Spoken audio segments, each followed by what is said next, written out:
All right, welcome back to the All About RFID series. I'm Kyle Stanford, your RFID solutions architect, here today to talk about how RFID readers work and show some of them off. So, RFID readers read tags, video over, next video.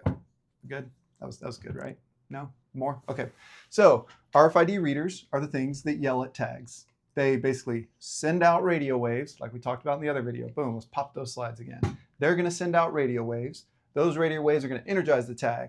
That tag is going to get energized, the chip's going to turn on, it's going to broadcast out its antenna, send those radio waves back to the reader. The reader's then going to take those waves, demodulate them, read them as an RFID tag's unique ID, and then do whatever it needs to within its software on the inside of it, right? So the RFID readers come in two types, right? So fixed and mobile. Fixed and mobile. So we got fixed readers, big static readers. We talked about this. They go in the ceiling. So these are going to be the things that get plugged up either via Ethernet, connected to Wi-Fi, even connected to cellular nowadays. Plugged up, probably hidden in the ceiling, a bunch of antenna cables ran from these antenna ports off to antennas in different locations. They can be 30, 40, 50 feet away from this actual reader.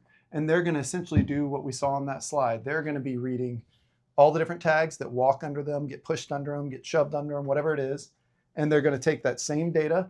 This reader is then going to demodulate that data, read it, and do whatever it needs to with its software. So, some readers are dumb. I don't have any dumb readers here. Dumb readers are essentially RFID readers that just take and forward data. So you can go on Amazon and you can go buy a very, very cheap USB device, plug it into your laptop, scan some RFID, and all it's going to do is send that data directly into what we call keyboard wedge, or just keyboard output onto your computer, right? So you're just going to be barfing RFID data onto your screen, and it's kind of pointless. These readers are smart. They have what we call edge processing. So they have the ability to filter, the ability to do some logic on reader before even sending that data out to the software. So that's fixed readers. They come in all different variants. I showed you the FXR90 from Zebra. That's one of their award-winning readers from 2024 RFID Journal. But there are a million different variants of RFID fixed readers. You need to get the reader that's right for your use case. This FXR90 has cellular capability. If you need that, you got to go up to that level. If you don't, maybe you can use the lesser FX9600, right? If it fits all of your needs and uses. This one only has Ethernet connectivity or a Wi-Fi dongle. So that's fixed readers. And instead of listening to me talk more, I'm going to bring on to the studio here my friend and co-worker, Balvina Villatoro. She is a solutions engineer, also known as Queen Balvina, Queen of all MDM and just kidding. All right, solutions engineer, Balvina Villatoro, come on. Poof, there she is. You like that? All right, this is Balvina. She's going to talk to us about handhelds for a second. I'm going to ask some leading questions. It's totally not scripted at all, right? So Balvina, tell me about some various models of handhelds and some options for handheld RFID reading from Zebra. Well, thanks for having me, Kyle. There are different handhelds that can be used for RFID scanning. There is the EM45, which is more of a cellular type device, and the RFID is integrated into this device. This is a smaller device, so you only get a shorter read range. How far? Like you're looking at 4 feet. Ooh. Yeah, you have to be pretty close to be able to scan those RFID tags, but there are other options. So I need long range. That's right. So if you need an extended range, there is this model, which is a little bit ultra rugged here, the RFD90. It can scan up to 75 feet with the extended range model. So where's the screen on that? And the screen on this, right? There is no screen, but you can Bluetooth this to an Android device, an iOS device, or with Zebra devices, you can also connect it directly to these pins here. So there is a way to connect it. I wonder what that might look like. Yeah, sure. So let me give you a look. This is the RFD90, which is 40.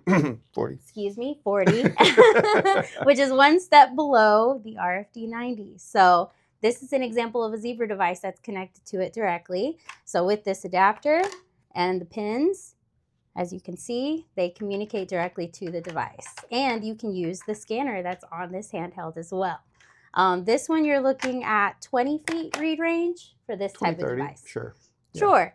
And depending on if you would like to use my leading question. all-in-one. I don't want to put all the pieces together. All right, there you go. There you go. All-in-one, right? So these are for separate pieces. You can Bluetooth devices or connect them directly to Zebra devices, then we have the all-in-one type of device.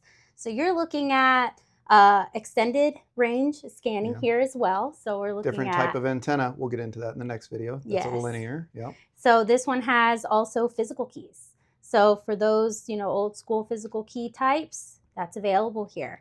It's an all-in-one device, and you're looking at scanning ranges up to 40 feet. You can get there, yeah. That's possible. right.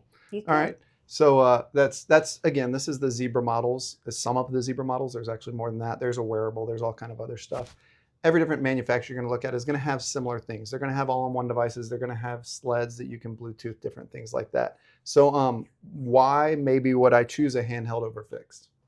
So you can choose a handheld mainly if you want to search for a tag. If you're looking for a tag, you could use the Geiger counter application. So Zebra does have a free tool where you can read tags, or with our RedBeam application, with the Geiger counter, you'll be able to put in your ID that you're looking for and search for it. And as you get closer, it kind of makes a sound as you get closer. Would be a little awkward to carry around the fixed reader with a cable attached. Yeah. That's right.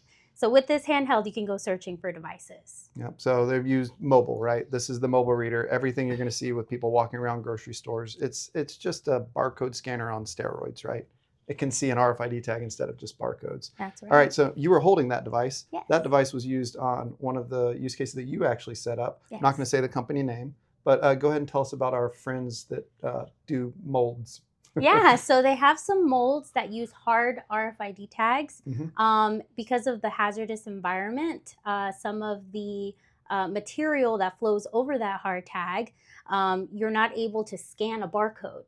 You can't even see it. And you can't even see it. So with this, knowing the ID of the mold you're looking for, you'll be able to use the Geiger counter and locate that tag. And that tag, since it's a hard tag, no visibility needed, it'll be able to be read through that hazardous material. Yep. And on that one, we actually deployed fixed readers too, right, for the lines. So you deployed the fixed readers that are overhead, and it tracks those same molds as they go down the conveyors. Pretty cool use case because there was no other option, really. They didn't have any way to visually identify these molds when they get covered in epoxy. That's correct. All right.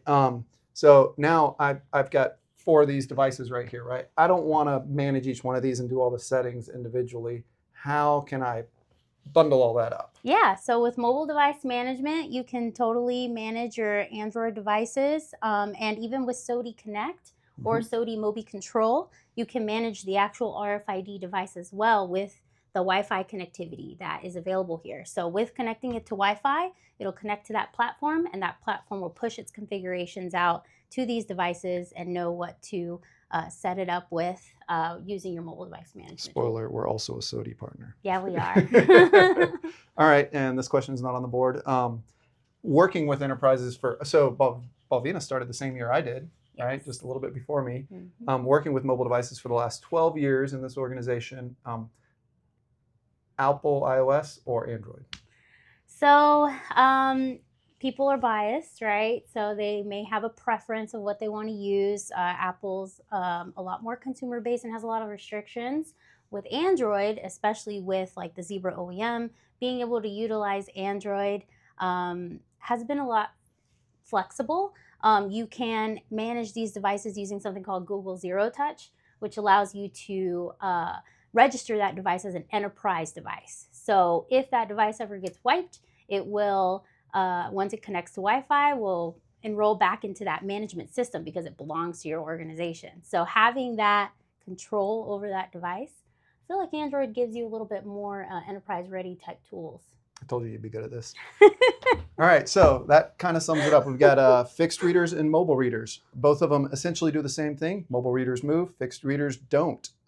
Fixed readers, again, it's not just a fixed reader. I've been holding it up. You're going to need a power cable, maybe Ethernet or Wi-Fi or a cellular SIM chip. You're going to need antenna cables and antennas mounted. Mobile readers, you're going to need cradles and exoskeleton cases and eConnect adapters if you're connecting. There's a lot of pieces and parts to this puzzle. We're just kind of generally showing you how it works, right? So yeah, fixed readers and mobile readers. Let us know if you have any questions about them. Next up, we're going to be looking at RFID antennas, the unsung hero of the RFID world. Stick around for that because just like tags, choosing the wrong antennas can really screw up your deployment. And thank you, Balvina, for sitting with us. Thank you for having me.